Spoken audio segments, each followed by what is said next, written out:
நிஜமாவே வந்து பார்த்தீங்க அப்படின்னா இந்த மொத்த சீரியல் பாகியலட்சுமியில் நிறைய பேர் கோபியுடைய அட்ராசிட்டிஸால் பாதிக்கப்பட்டிருக்காங்க. ஒரு பக்கம் ராதிகா, இன்னொரு பக்கம் வந்து பார்த்தீங்க அப்படின்னா பாக்கியா.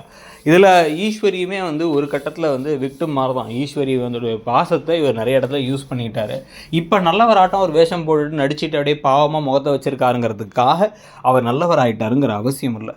அதுக்கு ஒரு பாராட்டு என்ன கொடுக்கலாம் அப்படின்னு பார்த்தீங்கன்னா, இந்த கதாபாத்திரத்தில் நடிக்கக்கூடிய நடிகர் சதீஷ் அவர்கள் பயங்கரமான ஒரு நடிகர். அவரால் ரெண்டு விதமாகவும் பண்ண முடியும். ஒன்று, அவரை வெறுக்க வைக்கிற வில்லனாகவும் நடிக்க முடியும். அதே சமயத்தில் பார்த்தீங்கன்னா ரொம்ப சாத்வீகமாக சாதுவான ஒரு முகத்தை வச்சு நமக்கே ஐயோ பாவம் இல்லை அப்படிங்கிற மாதிரி முகத்தை கொண்டு வர முடியும். ஸோ அப்படி இருக்கும் பொழுது அந்த கதாபாத்திரமும் அந்த மாதிரி ஒரு மாறி மாறி ரொம்ப நல்லவராகிற மாதிரியும் இப்போல்லாம் காமிக்க ஆரம்பிக்கிறதுனால இப்போ ஈஸ்வரிங்கிற கதாபாத்திரத்துக்கு அனுதாபம் ஏற்பட்டதில் ஒரு எந்த ஒரு டவுட்டும் இல்லை. ஏன்னா ஆரம்பத்திலேருந்தே அவங்க ஒரு சாஃப்ட் கார்னரோட தான் எப்பயுமே தான் புள்ள மேலே ஒத்த புள்ள அப்படின்னு இருந்திருக்காங்க.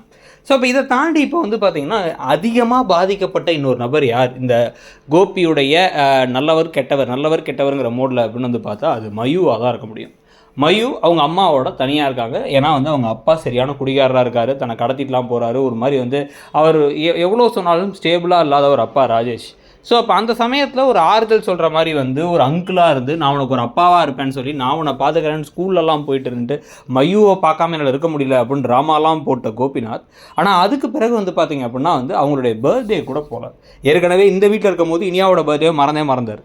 அந்த வீட்டில் இருக்கும் பொழுது மயுவோட பர்த்டேக்கு எதிர்த்த வீடு 15 அடி நடந்து கூட போகலை. அந்த பிள்ளைய அப்படியே தவிக்க விட்டு அழ விட்டுன்னு எல்லாத்தையும் பண்ணாங்க. ஆனால் இவ்வளோத்துக்கும் பிறகு அந்த பொண்ணு உண்மையிலே பாசமான ஒரு பொண்ணா, புரிஞ்சுக்கிற ஒரு பொண்ணா, இனியாவை நிஜமாக அக்காவாக பார்க்குற இந்த மாதிரி பல விதங்களில் நல்ல குவாலிட்டிஸ் வச்சுருக்க ஒரு மெச்சூர்டான பொண்ணாக தான் நடந்திருக்காங்க ஒரு 13-14 வயசில்.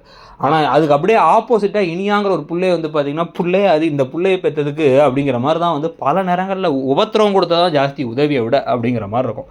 ஸோ இப்படி ஒரு கதாபாத்திரம் அப்படி ஒரு கதாபாத்திரம் இருக்கிற நிலையில் இப்போ திருப்பி இந்த வீட்டில் வச்சுட்டு ஈஸ்வரியும் இனியாவும் சேர்ந்து அவங்களை எப்படியா துரத்தி விட்டுறலாம், ராதிகாவெல்லாம் ஒரு இடத்துல இருக்க முடியாது, இந்த புருஷனோட சேர்ந்து வாழ முடியாதுன்னு சொல்லிட்டு அவங்களுடைய கேரக்டரை அசாசினேட் பண்ணி பேசிக்கிட்டு இருக்காங்க ஈஸ்வரி. தாம்பிள்ளையை ஒழுங்காக வளர்க்காமல் தாம்பிள்ள ஒரு கேவலமான ஒரு ஆளாக இருக்கும் பொழுது.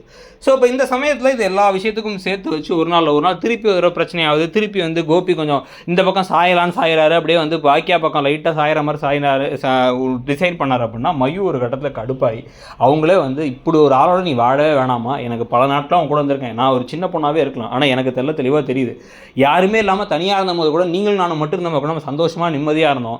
அப்பா இல்லைன்னு ஒரு குறை இருந்துச்சு, இப்படி ஒரு அப்பா இருக்கிறது நம்ம அப்பா இல்லாமல் இருக்கிறதே பெட்டர், நீங்களே எனக்கு அப்பாவும் அம்மாவும் இருங்க அப்படின்னு அவர் கூட்டு போகிற அளவுக்கு இருந்தால் கூட பரவாயில்ல, யோ நிறுத்தியா போதியா அவன் நடிப்பு அப்படின்னு சொல்லிட்டு கோபிகிட்ட சொல்லிட்டு அப்புறம் இந்த நடுத்தெருவுக்கு கோபி வர மாதிரி காட்சிகள் வந்தால் நல்லா தான் இருக்கும். உங்களுக்கு என்ன தோணுதுங்கிறத சொல்லுங்கள். தேங்க்யூ.